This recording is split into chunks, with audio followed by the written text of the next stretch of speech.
ដុំសាកថ្ម 2 in 1 របស់ផលិតផល ProLink មួយ model នេះពិសេសទំនើបហើយប្លែកចាអញ្ចឹងបើនិយាយពីដុំសាកថ្មវិញខ្ញុំជឿជាក់ថាអតិថិជនទាំងអស់គ្នាប្រហែលជាបានស្គាល់ជាច្រើនហើយជាមួយនឹងប្រភេទដុំសាកថ្មហើយក៏សាកបានលឿនផងដែរឥឡូវយើងមកមើលជាមួយនឹងផលិតផល ProLink ដែលជាផលិតផលថ្មីចាការ design មកបែបទំនើប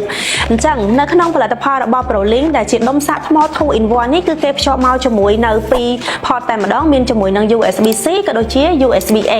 ដែលនៅក្នុងនេះផងដែរជាមួយនឹង USB-C ផ្ដល់នៅកម្លាំងនៃការសាកថ្មរហូតដល់22វ៉ាត់កន្លះអញ្ចឹងគឺការសាកថ្មលឿនគុណនឹង4ខុសពីដុំសាកថ្មដទៃចំណុចពិសេសរបស់ផលិតផល ProLink មួយ model ទៀតបើសិនជា device របស់អ្នកទាំងអស់គ្នាឧទាហរណ៍ថាដូចទូរស័ព្ទ iPad ឬក៏ computer ដែលត្រូវការនៅកម្លាំងសាកថ្មនៅទំហំណាមួយដុំសាកថ្ម ProLink នេះគឺ automatic ផ្ដល់នៅកម្រិតនៃការសាកទៅតាម device របស់អ្នកទាំងអស់គ្នាអញ្ចឹងគឺអានេះធានាបានថាប្រើយូរក៏មិនធ្វើឲ្យឧបករណ៍របស់អ្នកទាំងអស់គ្នាដូចទូរស័ព្ទ tablet ឬក៏ computer ងាយនៅក្នុងការខូចថ្មឬក៏សាកយូរទៅនឹងឡើងកម្ដៅផងដែរអញ្ចឹងអានេះគឺសាកថ្មបានលឿនរហូតដល់4ដងនៃឧបករណ៍ធម្មតាអញ្ចឹងតម្លៃសមរម្យខ្លាំងមែនទែនអ្នកទាំងអស់គ្នាត្រឹមតែ$14ទេបើសិនជាចង់បានគឺអាចឆាតចូលនៅក្នុង page ដើម្បីសួរព័ត៌មានបន្ថែមបាន